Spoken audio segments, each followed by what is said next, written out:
The biting cold of a late November evening swept through the city streets as Emma huddled on a park bench, her breath forming wispy clouds in the air.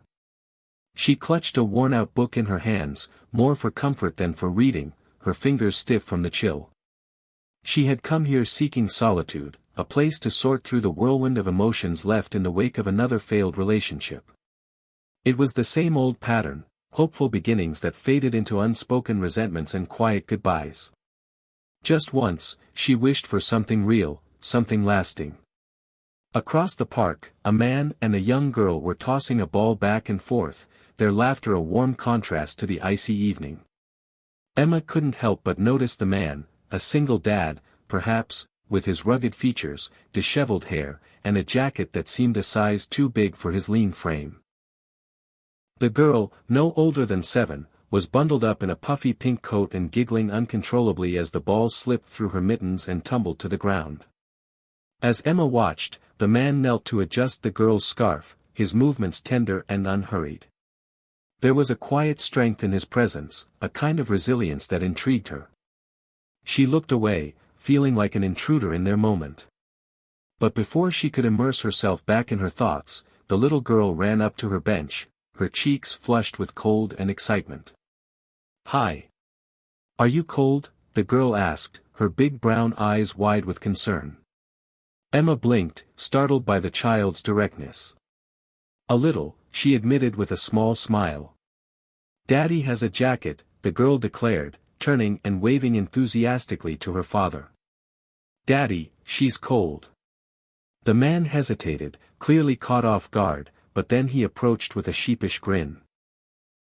Up close, his eyes were a striking shade of green, filled with a kindness that made Emma's breath catch.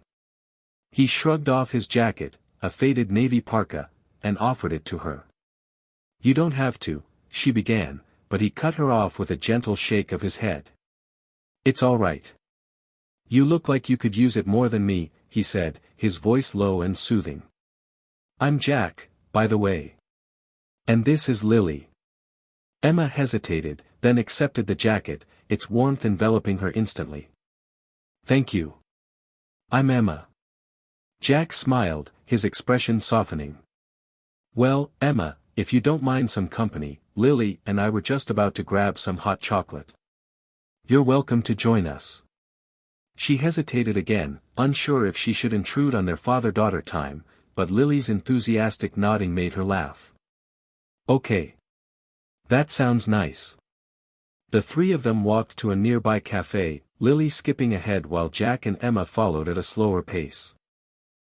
Jack spoke about his work as a mechanic, his struggles raising Lily alone since his wife passed away 3 years ago, and his determination to give his daughter a life filled with joy despite their hardships.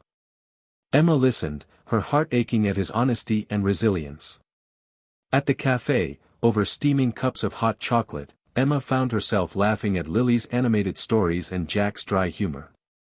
For the first time in months, she felt a warmth that had nothing to do with the drink in her hands. When they parted ways that evening, Jack insisted she keep the jacket. "It looks better on you anyway," he joked, his grin lopsided and endearing. Over the next few weeks, their paths crossed often, sometimes by chance, sometimes by intention.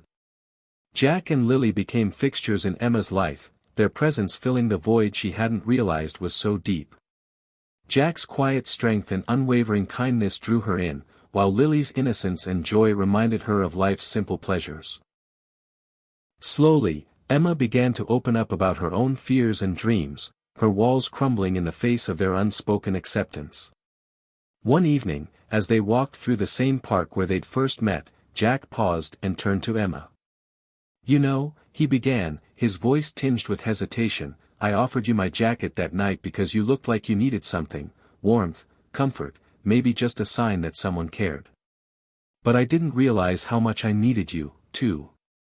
Emma's breath hitched as she looked at him, the sincerity in his eyes making her chest ache. She wanted to say something, to tell him how much he and Lily had changed her life, but the words caught in her throat. Lily, ever the intuitive one, broke the silence by grabbing both their hands. "Can we be a family now?" she asked, her gaze darting between them. Jack laughed, his voice thick with emotion, while Emma blinked back tears.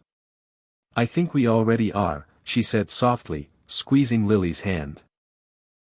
That night, as they walked home together, Emma realized she'd found what she'd been searching for, not just love, but a sense of belonging, of purpose. Jack had offered her his jacket, but he'd given her so much more. He'd given her his heart, and she gladly gave him hers in return. In the months and years that followed, their bond deepened, weathering life's challenges with the same resilience and love that had brought them together. Jack and Lily taught Emma that happiness wasn't about grand gestures or perfect circumstances, it was about the small, everyday acts of kindness that wove people's lives together.